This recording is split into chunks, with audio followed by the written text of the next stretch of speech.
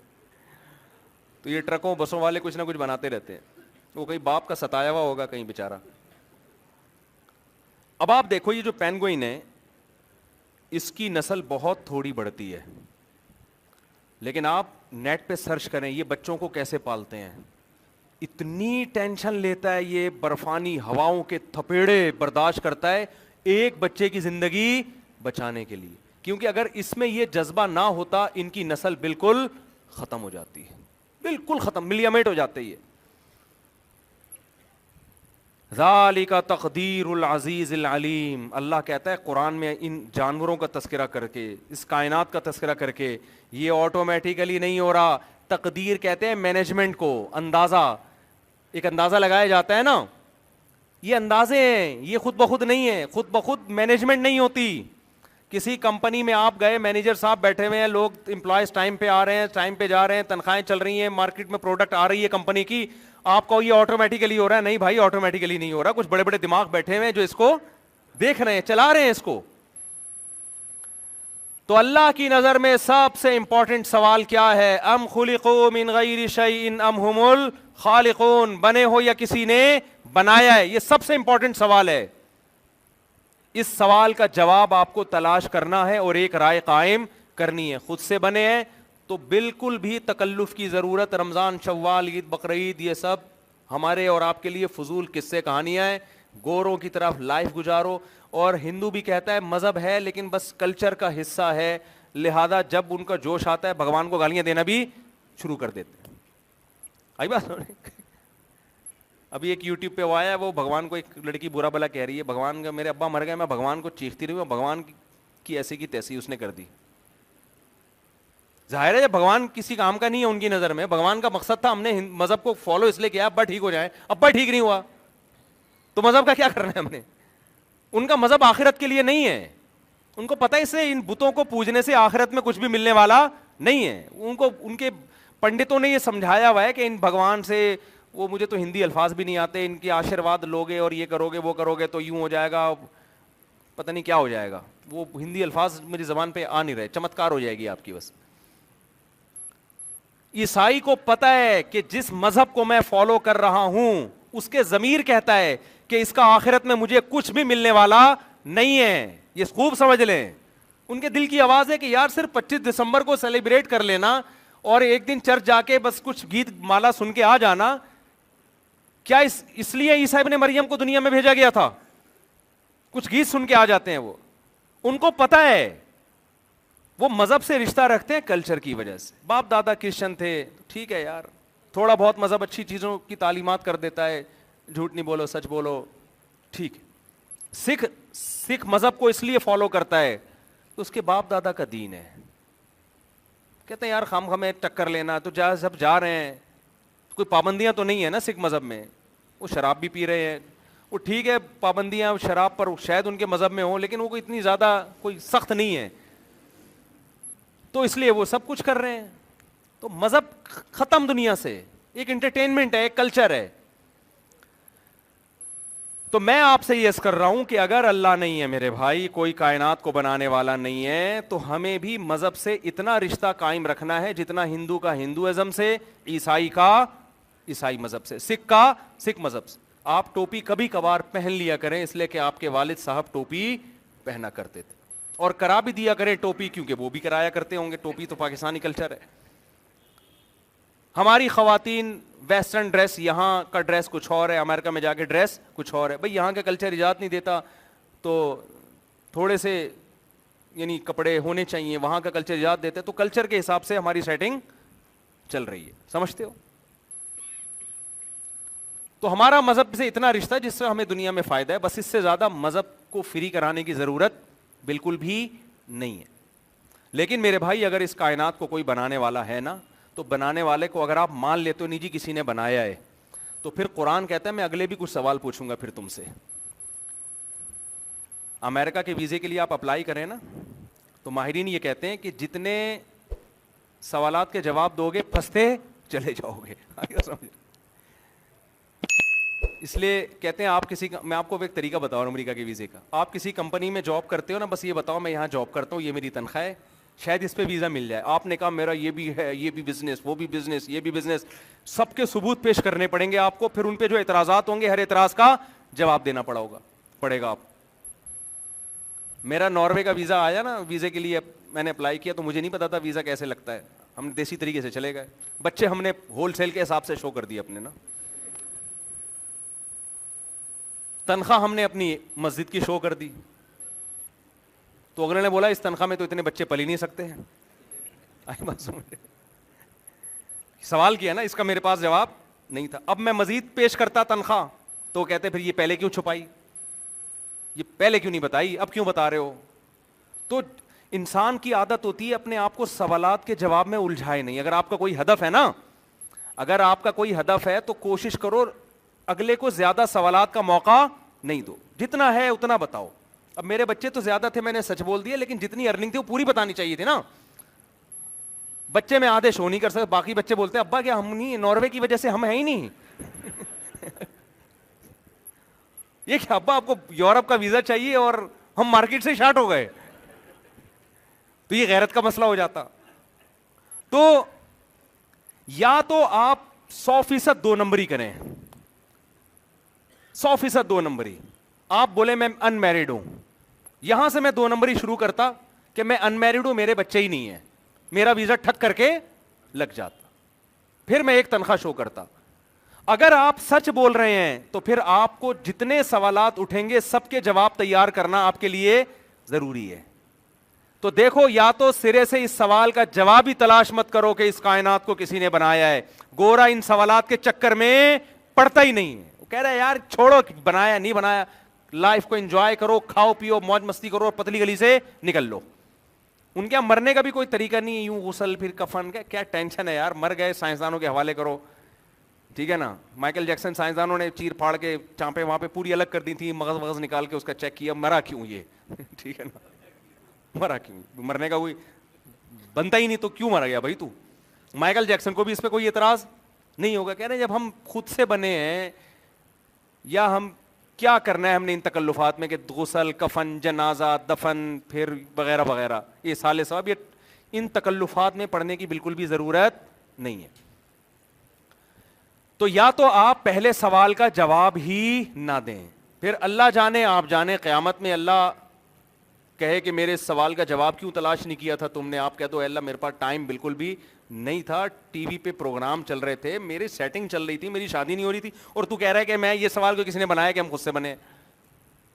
اے اللہ میرے گردے کام نہیں کر رہے تھے, ڈائلسس پہ آیا ہوا تھا, اور میں یہ سوچتا رہوں بیٹھ کے کہ ہم بنائے کسی نے, ہم خود سے بنے کسی نے بنایا ہے. اونٹ پہ جا کے میں غور کروں یہ اونٹ خود سے کیسے بن گیا, شہد کی مکھی پہ غور کروں یہ خود سے کیسے, چڑیوں کے گھونسلوں پہ غور کروں کون ہے جس نے چڑیا کو گھونسلہ بنانا سکھایا. انکیوبیٹر میں آپ مرغی کے انڈے رکھتے ہیں نا, دن میں 2 دفعہ گھمانا ضروری ہے اس کو. مرغی کے نیچے رکھو گے مرغی خود ہی ان کو, مرغی کو کس نے بتایا دن میں 2 دفعہ گھمانا ضروری ہے. اس سوال کی طرف نہ سوچنے کی ضرورت آپ کو, انڈے کھاؤ مستی کرو, کھاؤ پیو صبح نہار منہ. دیکھو میڈیکل سائنس کے یوٹیوب پہ چینل صبح شام بتا رہے ہیں انڈوں میں اومیگا 3 ہے, دیسی انڈوں میں اومیگا 3, اتنے انڈے کھانے چاہیے, زردی کھائیں کہ نہیں کھائیں. اسی بحث میں دنیا ختم ہو رہی ہے. بتانے والا آپ کو گائیڈ کرتے کرتے ایک دن اس کا جنازہ اٹھتا ہے, اس نے اس سوال کے جواب کی کوشش نہیں کی ہوتی جو مرغی کا یہ پروسیس دکھا کے خدا ہم سے سوال قائم کر رہا ہے, کون ہے جس نے اس کو یہ سکھایا اتنی سی مرغی کو کہ انڈوں کو 2 دفعہ تو نے گھمانا ہے. میں تو یہ ڈاکومنٹریاں دیکھتا ہوں بڑا حیران ہوتا ہوں. اللہ آپ کو ملے گا اس کائنات میں, اسی کائنات میں غور کر کے اللہ ملے گا. مسجد تو اللہ کی عبادت کی جگہ ہے, اللہ کے ملنے کی جگہ تو یہ چیزیں ہیں جن میں خدا نظر آتا ہے, ان چیزوں میں غور کر کے مسجد آتا ہے انسان. تو آپ یا تو پہلا سوال ہی پی جاؤ, پہلا سوال ہی کیا کرو, جیسے میں ناروے کا ویزے کے لیے پہلا سوال ہی پی جاتا, میرڈ ہو یا ان میرڈ, میں کہتا مجھے ان چیزوں میں بالکل بھی دلچسپی نہیں. میرڈ ویڈ کیا ہوتا ہے, ان میرڈ پھر وہ پوچھتے 40 سال میں تو انمیرڈ کیوں ہے بھائی؟ اس وقت میں 40 سال کا تھا. میں کہتا ہوں تم لوگ 55 میں انمیرڈ ہوتے ہو تو ہم 40 میں ہو گئے تو کیا ہو گیا؟ تو یا تو میرے بھائی پہلا سوال ہی پی جاؤ, ٹھیک ہے نا, اللہ جانے آپ جانے جو ہوگا. لیکن اگر پہلا سوال کا جواب آپ نے دے دیا نا, تو جیسے ایمبیسی پوچھتی ہے کہ اتنے بچے جب تم نے شو کر دیے, اگلا سوال یہ ہے کہ ان کو کھلاتے وہ لوگ کہاں. ایسا تو نہیں ہے کہ ناروے بھاگ رہے ہو ان سے جان چھڑا کے, ارننگ نہیں ہے تمہاری, مسجد کی آمدن میں تو نہیں. مسجد والے معذرت کے ساتھ یہاں بھی انتظامیہ سے پیش کی معذرت, امام کی تنخواہ اتنی دے دیا کرو کہ اپنے بچوں کو اپنے خرچے پہ وہ پال لے, معذرت کے ساتھ, ٹھیک ہے نا. اتنی کم تنخواہیں اماموں کی رکھی ہوئی ہیں کہ اللہ کی پناہ ہے. جتنا جس ایریے کا امام ہو نا, لوگ کہتے ہیں اس کے کرائٹیریا کیا ہے, امام کی تنخواہ کتنی ہونی چاہیے. میں کہتا ہوں کرائٹیریا یہ ہے کہ جس محلے کا امام ہے اس میں جو متوسط گھرانے کا آدمی جتنا لائف اسٹینڈرڈ اس کا ہے, میں نہیں کہہ رہا مالداروں جیسا, جو ایک درمیانے درجے کا لائف اسٹینڈرڈ ہے, امام کا لیونگ اسٹینڈرڈ کم از کم اتنا ہونا چاہیے, اتنی تنخواہ اس کی ہونی چاہیے. وہ ہر علاقے کا الگ ہے معیار, اتنی بھی نہیں ہوتی. میری 4,500 تنخواہ تھی جب میں ناروے کے لیے اپلائی کر رہا تھا. صحیح ہے نا, اندازہ لگاؤ. میں مسجد والوں سے شکایت نہیں کر رہا اپنی کمیٹی, اس لیے کہ وہ ہر جگہ ایسا ہی ہے. کوئی انسانیت ہے یار, کوئی کچھ خدا کا خوف کرو. وہ بھی چندوں کے پیسوں سے تنخواہ نہیں دی جا رہی تم سے, اپنی جیب سے ہوتا تو پتہ نہیں کیا کر رہے ہوتے. تو اور جب امام ریٹائرمنٹ میں بھی کچھ نہیں مل رہا ہوتا, گورنمنٹ میں ایک چپڑاسی بھی ریٹائر ہوتا ہے نا, مر جاتا ہے تو بچوں کو کچھ ملتا ہے, ریٹائر ہوتا ہے تو کچھ پیسے ملتے ہیں. امام 30 سال امامت کر کے جب مرتا ہے بیچارہ, تو بچوں کے پاؤں میں پہننے کے لیے چپل نہیں ہوتی, گھر بھی چھین لیا جاتا ہے اس سے, یہ اس کو صلہ ملتا ہے. تو اتنا زیادہ ظلم کر رہا ہوں, اللہ بھی پوچھے گا قیامت کے دن. خیر پہلا سوال قائم ہوگا تو آگے کے سوالات اٹھیں گے نا. پہلا سوال ہی پی گئے تو پھر سب چیزیں پیچھے رہو. کیا دے رہے ہو امام کو تنخواہ, دے رہے ہو نہیں دے رہے, وہ آپ کا ہیڈک ہی نہیں ہے. تو ہم پہلے سوال میں ہی مٹک کے رہ گئے, جلدی سے آگے جا رہے ہیں. بس اب میں بات ختم کر رہا ہوں جلدی سے سمیٹ. دیکھو اگر آپ نے پہلے سوال کا جواب دے دیا کہ آپ کے اتنے بچے ہیں, تو آپ کو اگلا سوال ناروے ایمبیسی پوچھے گی کہ ان بچوں کو کھلاتے کہاں. اس میں آپ ٹوپی نہیں کرا سکتے, آپ کو پوری ارننگ شو کرنی پڑے گی. سمجھتے ہو, پوری ارننگ شو کرنی پڑے گی. تو جیسے ناروے والوں کو اتنی عقل ہے کہ اگلا سوال اس سے پوچھو, تو کیا اللہ آپ سے اگلا سوال نہیں پوچھے گا؟ ہے بھائی, اللہ یہ کہہ کے چھوڑ دے گا کہ آپ نے جواب دیا اللہ ہم مانتے تھے کہ کوئی اس کائنات کو بنانے والا ہے, خود بخود یہ کائنات نہیں بنی. اللہ کہے گا چلو تم سب پاس, تمہیں پتا تھا کہ کوئی کائنات کو بنانے والا ہے, چلو جاؤ, کہاں جاؤ؟ کامیاب, جنت میں عیش کرو, موج مستی کرو. ایسا بالکل بھی نہیں. اگلا سوال ہوگا, پوچھا جائے گا میرے اور آپ سے, یہ سوال قرآن اٹھا رہا ہے کہ اس پہ کیوں غور نہیں کیا کہ جس نے اس کائنات کو بنایا اس نے کسی مقصد کے تحت بنایا یا ویسے ہی بنایا بے مقصد. اگلا سوال بولو یہ اٹھتا ہے. اگر اللہ نے اس کائنات کو بنایا کوئی مقصد نہیں تھا اور ویسے ہی بنا دیا, تو بھی لائف کو آپ کیا کرو میرے بھائی, بولو نا, انجوائے کرو. گٹکے بھی کھاؤ, پان بھی کھاؤ, مزے اڑاؤ. اکثر ایک چٹکلا میں سناتا رہتا ہوں بار بار, ہر دفعہ مزہ آتا ہے وہ چٹکلے میں. ایک نوجوان, جلدی شارٹ کر کے سنا, اور ایک نوجوان سمندر کے کنارے لیٹا ہوا سگریٹ کے کش لے رہا ہے, ناک سے دھواں نکال رہا ہے. ایک بزرگ اس کے پاس گئے, ترس آیا, بیٹا تم کچھ پڑھ کیوں نہیں لیتے, ٹائم کو ضائع کر رہے ہو تم. انکل کیا کروں, بیٹا میٹرک کر لو. انکل میٹرک 10 سال لگیں گے, پھر کیا ہوگا, بیٹا انٹر کر لینا. دوست اس نے کہا انکل 12 سال لگ جائیں گے. کوئی بات نہیں بیٹا, انٹر کے بعد بیچلر بن جانا. انکل 14 سال, بیٹا کوئی بات نہیں, آگے رزلٹ بھی تو دیکھو نا کتنا اچھا آنے والا ہے. انکل بیچلر کے بعد کیا کروں میں, بیٹا پھر ماسٹر کرنا. 16 سال. وہ نوجوان پہ رہا 16 سال تک پڑھتا رہوں, پھر کیا ہوگا, بیٹا پھر پی ایچ ڈی کرنا. انکل پھر کیا ہوگا, بیٹا پھر تمہاری اچھی جاب ملے گی تمہیں, جب پڑھے لکھے ہو جاؤ گے نا, ٹھیک ٹھاک تنخواہ آئے گی گھر میں. انکل پھر کیا, بیٹا پھر بہت اونچی فیملی میں شادی کرنا. پھر کیا ہوگا, بیٹا پھر تمہارے بچے ہوں گے. پھر کیا ہوگا, بیٹا پھر مزے کرنا. ابھی کیا کر رہا ہوں میں. وہ نوجوان بولتا ہے ابھی کیا کر رہا ہوں میں؟ جب انٹرٹینمنٹ ہی ہے تو اس تکلف کی کیا ضرورت ہے بھائی؟ اور آپ جو کہہ رہے ہو 10 سال میٹرک کرو، ہر آدمی 10 سال میں میٹرک کر لیتا ہے؟ کتنے ماں باپ بچوں کو مار مار کے پڑھا رہے ہیں، وہ پھر بھی پنچر کی دکان کھول کے بیٹھے ہوئے ہیں، وہ کہہ رہے ہیں یار ہم سے نہیں پڑھا جا رہا. اور اس پروسیس سے گزر بھی گئے تو جاب ہر ایک کو تھوڑی ملتی ہے، اور جاب مل بھی گئی تو بیوی اچھی تھوڑی ملتی ہے، آدمی کرنے کے بعد پچھتا رہا ہوتا ہے. وہ ایک آدمی کی بیوی ہاسپٹل میں تھی تو ڈاکٹر نے شوہر کو آ کے کہا کہ آپ کی بیوی کی زندگی میں صرف 2 گھنٹے رہ گئے. چارہ ٹینشن میں نا سانس لمبے کھینچ کے کہتا ہے جہاں ساری زندگی برداشت کیا 2 سال اور برداشت کر، ایسی بھی تو مل جاتی ہے. پھر اولاد نالائق نکل آتی ہے. تو اس نے کہا انکل اس کا کوئی پتہ نہیں ہے، ابھی لائف کو کیا کر رہا ہوں، انجوائے کر رہا ہوں آرام سے. تو میں آپ سے یہ عرض کر رہا ہوں کہ اگر اللہ نے اس کائنات کو بنایا بے مقصد، کوئی سوال و جواب نہیں ہے، کوئی حساب و کتاب نہیں ہے، موت کے بعد زندگی نہیں ہے، اور نہ جنت ہے نہ جہنم ہے نہ ہماری آزمائش ہے، کوئی مقصد نہیں ہے، وہ ویسے ہی اللہ کا دل کیا، اللہ نے بنا بنو کے بس دیکھ رہا ہے چلو یار میں بھی دیکھوں کیا ہو رہا ہے، ٹھیک ہے نا، جلسہ کامیاب ہوتا ہے یا ناکام. تو پھر ہمیں ٹینشن لینے کی بالکل بھی ضرورت نہیں ہے. پھر یہاں سوال کا سلسلہ کیا ہو جائے گا؟ ختم. لیکن سوال یہ پیدا ہوتا ہے کہ قرآن اس پر ایک اشکال اٹھاتا ہے کہ دنیا میں کوئی ذرہ برابر عقل رکھنے والا انسان کوئی بڑا کام بے مقصد، دیکھو یہ سوال میرے اور آپ کی نظر میں اتنے اہم نہیں ہیں، اتنے اہم نہیں ہیں، لیکن اللہ کی نظر میں یہ سوالات بہت اہم ہیں، بہت اہم. اس کو آپ ہلکا نہ سمجھو. اگر بنایا ہے بے مقصد، اللہ کہتا ہے یہ کیسے ممکن ہے؟ آپ نے کوئی بلڈنگ بنائی بڑی خوبصورت، کمال کر دیا اس میں، لوگوں نے آپ سے پوچھا کیوں بنائی، آپ کے ویسے ہی، ابھی توڑ دوں گا اس کو.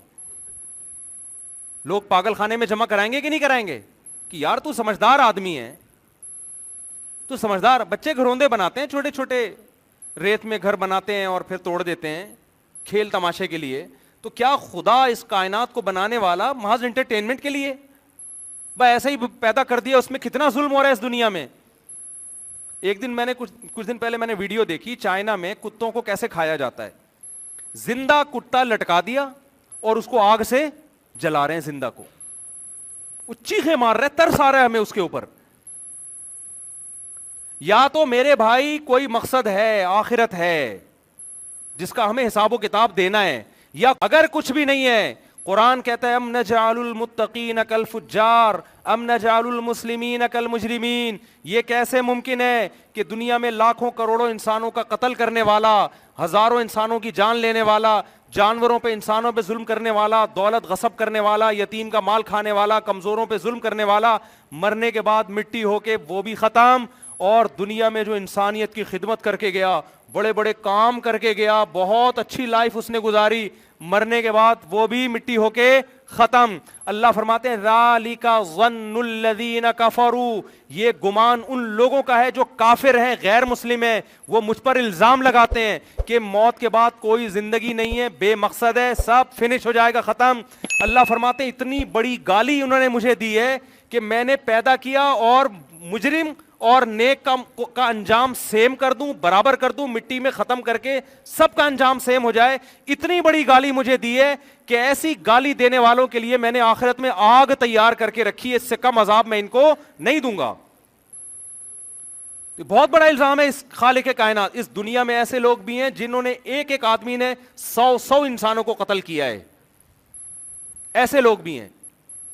آپ تاریخ اٹھا کے دیکھو کیسے کیسے ظالم گزرے ہیں. تو بھائی اگر کوئی حساب و کتاب نہیں ہے، سب فنش، تو میرے بھائی یہ الزام کس پر ہے؟ بولو، اللہ پر الزام ہے. کوئی بھی باضمیر آدمی یہ بات نہیں کر سکتا. اس لیے آپ کو اپنا یہ کانسیپٹ یا تو ایک طرف ہو جاؤ، بولو نہیں ہے بھائی. اللہ پھر جب پوچھے گا نا قیامت کے دن مجھ پہ ایسا الزام کیوں لگایا، آپ جانو اللہ جانے، ٹھیک ہے نا، آپ جانو اللہ جانے. لیکن اگر آپ کے پاس کوئی جواب اس کا نہیں ہوا تو اللہ کہتے ہیں میں نے ایسے لوگوں کے لیے کیا رکھی ہے؟ آگ رکھی ہے، جو میرے پہ یہ الزام لگاتے ہیں. کیونکہ اس سے بڑی پھر کوئی دھاندلی نہیں ہے. دیکھو دنیا میں انصاف نہیں مل سکتا. دنیا میں جتنی جرم ہوتا ہے اس کی پوری, ایک آدمی 100 انسانوں کو قتل کرتا ہے اس کو بھی پھانسی پہ لٹکایا جاتا ہے, ایک انسان کو قتل کرے اس کو بھی پھانسی پہ. دنیا میں پوری سزا ملنا ممکن نہیں ہے, بلکہ اس کے اگینسٹ ہو جاتا ہے. جس نے قتل کیا ہوتا ہے وہ بری ہوتا ہے, اور جو مظلوم ہوتا ہے اس کو پھانسی کے پھندے پہ لٹکا دیا جائے. یہ تو دنیا میں صبح و شام ہم دیکھ رہے ہیں. یہاں انصاف ملنا ممکن نہیں ہے, ناممکن ہے, ہو نہیں سکتا انصاف. انسان کا علم کامل نہیں ہے, انسان کی قدرت کامل نہیں ہے. یہاں میرے پاس ایسے لوگ آئے ہیں جنہوں نے اپنی دادی اور ماں کو قتل کیا ہے. ایسے لوگ میں ملا ان سے, پیسوں کی خاطر, چند ٹکوں کی خاطر. ماں کو قتل کرنے والا جس نے بچپن میں پالا ہو, پیسوں کی خاطر اس کو قتل کر دیا. آپ کیا سمجھتے ہو وہ بھی مرنے کے بعد ویسا جس نے ماں کی قدموں میں جنت تلاش کی, جو ماں کے لیے اپنا سب کچھ قربان کر دیا, اس کو بھی خدا مار کے ختم کر دے گا. بلکہ ماں کا قتل کرنے والا بعض دفعہ پنپتا ہوا نظر آ رہا ہوتا ہے, بعض دفعہ اس کی عزت سے اس لوگوں کو نہیں پتا ہوتا یہ کتنا بڑا ظالم ہے. تو میرے بھائی اگر موت کے بعد زندگی نہیں ہے, حساب و کتاب نہیں ہے, تو ٹھیک ہے آپ اس سوال کو پی جاؤ اور لائف اپنی مرضی کے بولو مطابق گزارو. لیکن اگر حساب و کتاب ہے, اور قرآن ان اعتراضات کے جواب بھی دیتا ہے, یہ جو ہم کہتے ہیں نا مر کے مٹی ہو کے ختم ہو گئے دوبارہ کیسے زندہ ہوں گے, قرآن کہتا ہے یہ کیسا الزام لگا رہے ہو. جو خدا اس مٹی سے انسان بنا سکتا ہے, جو مرغی کو 21 دن تک یہ سکھا سکتا ہے کہ ایسے ایسے گھمانا ہے, اور اس چوزے کے اس انڈے کے اندر ایک زردی ہے ایک سفیدی, 21 دن کے اندر اس میں آنکھیں بھی بن گئی, ٹانگ بھی بن گئی, ناک بھی بن گئی, دل بھی بن گیا, دماغ بھی بن گیا, جگر بھی بن گیا, اور مغز بھی بن گیا. یہ ساری چیزیں بن کے 21 دن میں چوزا خول پھاڑ کے باہر آیا. باہر آتے ہی اس کو اپنی ماں کا بھی پتا ہے, اپنے دشمن کا بھی پتا ہے. بلی کو دیکھ کے چیختا ہے, حالانکہ آج تک اس نے بلی کو چیر پھاڑ کرتے ہوئے نہیں دیکھا. ماں کی گود میں گھسنے کی کوشش کرتا ہے, اور پہلے دن سے دانا چگنا شروع کر دیتا ہے. اس کو پتا ہے کیا کھانا ہے کیا نہیں کھانا. ایسے ایسے کمالات جس خدا کے, جس نے منی کے قطرے سے انسان کو بنایا. ایک پانی کا قطرہ ماں کے رحم میں گیا, ماں روٹی کھا رہی ہے, اسی روٹی سے بچے کی آنکھ بن رہی ہے, اسی روٹی سے بچے کی ناک بن رہی ہے, اسی روٹی سے بچے کا دل بن رہا ہے, اسی سے بچے کا دماغ بن رہا ہے, اسی سے بچے کی ناک بن رہی ہے. صرف 9 مہینے کے مختصر عرصے میں یخلقکم فی بطون امہاتکم, اللہ کہتے ہیں ماں کے پیٹ میں تمہیں بنا رہا ہوں, فی ظلمات ثلاث, 3 اندھیروں کے اندر. کوئی کنسٹرکشن کرنے والا مزدور ڈینٹنگ پینٹنگ کرتا ہوا نظر نہیں آئے گا. کوئی چھینی ہتھوڑے لے کر ٹویوٹا کمپنی میں جب گاڑی بنتی ہے, ہزاروں مستری, ہزاروں مزدور اور ہزاروں میکینک لگے ہوئے ہوتے ہیں. کوئی ٹائر بنا رہا ہے, کوئی اسکرو بنا رہا ہے, کوئی ونڈ اسکرین بنا رہا ہے, کوئی بونٹ بنا رہا ہے. یہاں کوئی بھی نہیں ہے, روٹی سے بن رہی ہیں, گوشت سے, دودھ سے, ساری چیزیں بن رہی ہیں. ایسے سافٹ ویئر اس پانی کے اندر اس خالق کائنات نے انسٹال کر دیے. ادھر 9 مہینے میں دھکا دے کے اس کو ماں کے رحم سے باہر نکالا. باہر نکلتے ہی اب ماں روٹی کھا رہی ہے, دودھ پیدا ہو رہا ہے, ماں کی چھاتیوں میں جانا شروع, اور بچہ کچھ بھی نہیں جانتا لیکن ماں کی چھاتیوں کی طرف لپکنا شروع. اس کو خدا نے ماں کے پیٹ میں سکھا دیا, باہر آتے ہی ادھر تیری ڈائریکشن ہے, یہاں کا سفر کرنا ہے, اس طرح ماں کی چھاتی کو منہ میں لے کے سک کرنا ہے اور دودھ پیٹ میں اتارنا شروع کر دینا ہے. اور پھر جوانی کی دہلیز پہ قدم رکھتا ہے, آسمان سے بارشیں برس رہی ہیں, زمین میں تناور درخت پیدا ہو رہے ہیں. زمین کھود کے دیکھو, نہ آم کا ذائقہ, نہ آم کا رنگ, نہ امرود کا ذائقہ, نہ امرود کا رنگ. گوبر, پانی, مٹی کے ملاپ سے آم کی گٹلی ڈالی آپ نے, اس زمین کو سگنل دے دیا کیا پیدا کرنا ہے. گوبر, پانی, مٹی کے ملاپ سے آم کا درخت, ادھر درخت پیدا ہوتا ہے, ادھر اس میں پھول بننا شروع. وہ پھول تتلیوں کو, کیڑے مکوڑوں کو اٹریکٹ کرتے ہیں اپنی طرف, اس سے نر مادہ پھولوں کا ملاپ ہوتا ہے. جیسے نر مادہ, تتلیوں کو کیا پتا بھائی, ہم جب اس پھول سے بیٹھ کے اس پھول پہ بیٹھتے ہیں اس کی وجہ سے آم پیدا ہو رہا ہے. تتلی تو اس پھول کو انجوائے کر رہی ہے, لیکن اس خالق کائنات تتلی سے کام لے رہا ہے, کیڑے مکوڑوں سے کام لے رہا ہے. وہ آپس میں نر مادہ پھولوں کو ملا رہے ہیں. ادھر نر مادہ پھول آپس میں ملتے ہیں, پھول سڑ کے گر جاتا ہے, جس نے تتلیوں کو اپنی طرف مائل کیا تھا, ادھر ایک کچی کیری پیدا ہونا شروع ہو جاتی ہے. اور وہ ہزاروں درخت میں, ایک درخت میں ہزاروں آم پیدا ہوتے ہیں. جیسے ہی آم پک کے تیار ہوتا ہے اس کی خوشبو، اس کا ذائقہ دیکھو، اور زمین کے گوبر اور مٹی کو دیکھو، اس مٹی سے اس نے آم پیدا کیا. جیسے ہی آپ اس آم کو کاٹ کے دیکھتے ہیں آپ کی عقل حیران ہو جاتی ہے. وہی گٹلی جو زمین میں نے دفن کی تھی، مٹی اور پانی کے ملاپ سے قدرت نے اس گٹلی سے ہزاروں گٹلیوں کو پیدا کر دیا کہ درخت لگاتے چلے جاؤ اور آم پیدا کرتے چلے جاؤ. جو خدا مٹی کو ایسے پروسیس سے گزار سکتا ہے، جو ماں کے پیٹ میں آنکھ، ناک اور کان پیدا کر سکتا ہے، جو خدا مرغی کو یہ سکھا سکتا ہے کہ کیسے تو نے اس کے پیٹ سے چوزے نکالنے اور کیسے حفاظت کرنی ہے، وہ خدا قبروں میں مرنے کے بعد، انسان کے مٹی ہونے کے بعد 1 سیکنڈ میں انسان بنا کے اپنے سامنے کھڑا کر سکتا ہے. جو بدبخت یہ کہتا ہے کہ مٹی بننے کے بعد دوبارہ پیدا نہیں ہوں گے، قیامت کے دن اللہ کہتا ہے ان لوگوں کو میں آگ میں ڈالوں گا. اتنی قدرت کے نمونے انہوں نے اپنی آنکھوں سے دیکھ لیے. اونٹ کو دیکھ لیا، شہد کی مکھی کو دیکھ لیا، جنگلی جانوروں کو دیکھ لیا، خربوزوں کو پیدا ہوتے ہوئے دیکھ لیا، پھولوں کو پیدا، کیسے خوشنما پھول، ان کے اندر کیسی خوشبو، کیسی ان کے اندر رنگت. انظروا الی ثمرہ اذا اثمر وینعی. قرآن انار کی مثال دیتا ہے. اس انار کے پھلنے کو دیکھو، کیسے زمین میں گوبر، پانی، مٹی کے ملاپ سے پودا پیدا ہوا، پھول پیدا ہوئے، کچا انار پیدا ہوا، اور ہوتے ہوتے ہوتے ہوتے ایسے پھٹ کے مسکرانا شروع کر دیتا ہے اور اس کے اندر سے رس گرنا شروع ہو جاتا ہے. اور کیسے اس کو جب پھاڑتے ہو اس کے اندر کیسے ترتیب سے دانے جڑے ہوئے ہوتے ہیں، ایسے نہیں بے تکے لگے ہوئے ہوں، کیسے جھلیوں کے اندر تہ بتے دانے ہوتے ہیں. ذات الاکمام، ایک خوبصورت پیکنگ میں ان درختوں میں اس پھلوں کو اس نے پیدا کیا. ہر پھل کے اوپر ایک ڈبہ ہے، ایک پیکنگ ہے. سیب کے اوپر ایک چھلکا لگا دیا، کیلے کے اوپر ایک چھلکا لگا دیا. جیسے ہی چھلکا اتاریں گے پیکنگ سے باہر آ گیا، وہ خراب ہونا شروع ہو جائے گی. ایسا خوبصورت نظام اس نے پیدا کیا. قرآن کہہ رہے کوئی مسئلہ نہیں ہے میرے لیے. منہا خلقناکم، اسی مٹی سے بنایا ہے. وفیہا نعیدکم، تھوڑے دنوں میں مٹی کر کے دوبارہ ختم کر دیتا ہوں. 2 پروسیس اپنی آنکھوں سے تم نے دیکھ لی ہیں، اس لیے ایمان لاتے ہو کہ دیکھ چکے ہو. ایک اور عمل باقی ہے جو تم نے دیکھا نہیں ہے، وہ کیا ہے؟ ومنہا نخرجکم، اسی مٹی کو ریورس کر کے دوبارہ انسان بنا کے اپنے سامنے کھڑا کر دوں گا. میں سمجھا پا رہا ہوں اپنی بات کہ نہیں؟ میری باتیں نہیں ہے بھائی، میں اپنا کچھ بھی نہیں کر رہا، میں اللہ کا پیغام آپ تک نقل کر رہا ہوں. ہمارے مسئلے کچھ اور ہیں، اللہ کے ہاں مسائل کچھ اور ہیں، وہ کچھ اور چاہ رہے ہیں ہم سے. تو آپ کو یہ ماننا پڑے گا کہ ہمیں حساب و کتاب کے لیے پیدا کیا ہے. قرآن بتا رہے وہ مقصد کیا ہے، بے مقصد نہیں بنایا. وہ مقصد ہے اما شاکرن و اما کفورا. میں دیکھتا ہوں مجھے کون مانتا ہے، بس میں صرف یہ دیکھ رہا ہوں.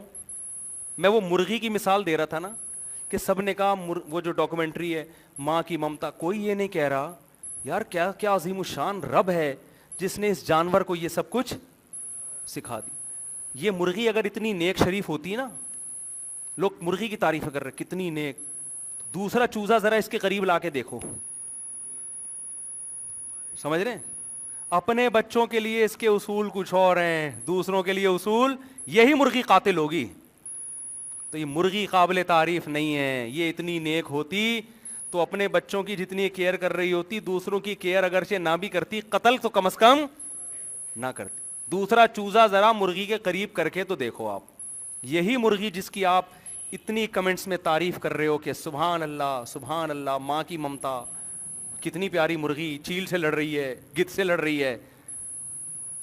یہ گاڈ گفٹڈ ہے. ان چوزوں کی حفاظت کے لیے خدا نے اس کو یہ پیغام دیا ہے اور خدا نے اس کے دماغ میں ڈالا ہے. یہ اگر شہد کی مکھی اتنی اچھی ہوتی کہ آپ کے لیے شہد بنا بنا کے مارکیٹ میں آپ کو پرووائڈ کر رہی ہوتی، لوگوں نے شہد کی مکھی کی بھی بڑی تعریفیں کی ہوتی ہیں ڈاکومنٹریز میں، کتنی خوبصورت مکھی ہے، کتنا پیارا کام کر رہی ہے، واہ واہ واہ، مکھی کو ایوارڈ ملنا چاہیے.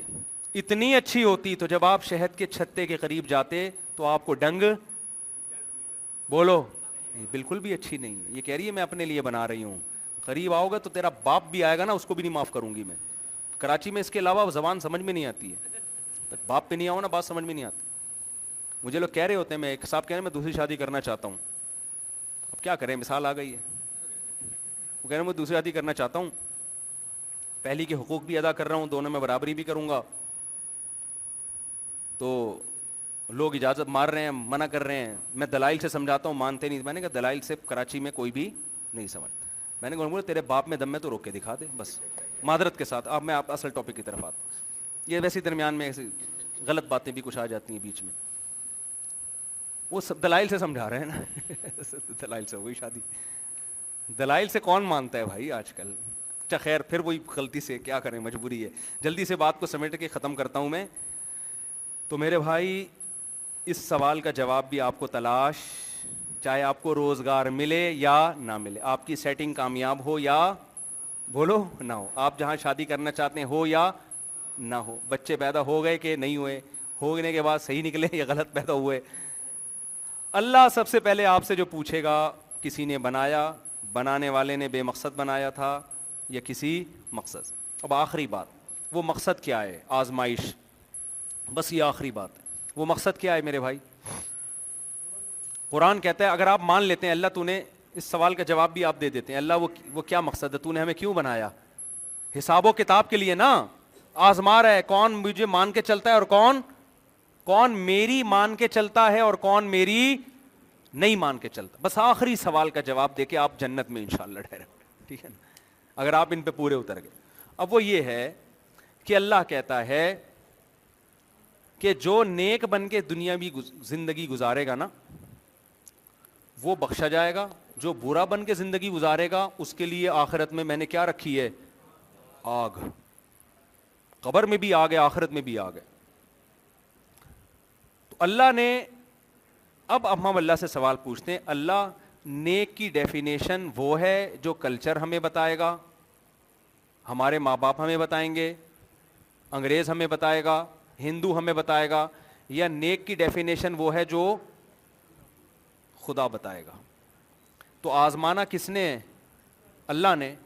جو ایگزام لینے والا ہے, پرچہ بنانے کا رائٹ بھی اسی کا ہوتا ہے نا. امتحان میں آپ سے لے رہا ہوں, سوالات کوئی اور. آپ ناروے کی ایمبیسی میں نے ڈاکومنٹ جمع کروائے اور سوالات مجھ سے امریکہ کی ایمبیسی پوچھ رہی ہے, کوئی تک بنتا ہے؟ بولو نا, نہیں بنتا. تو میرے بھائی سوال بھی کون, پیپر بھی کس نے تیار کیا ہے؟ نیک اور برے کا کرائٹیریا کیا ہے؟ وہ خدا نے متعین کیا ہے. وہ ہمیں گورے سے پوچھنے کی ضرورت نہیں ہے نا.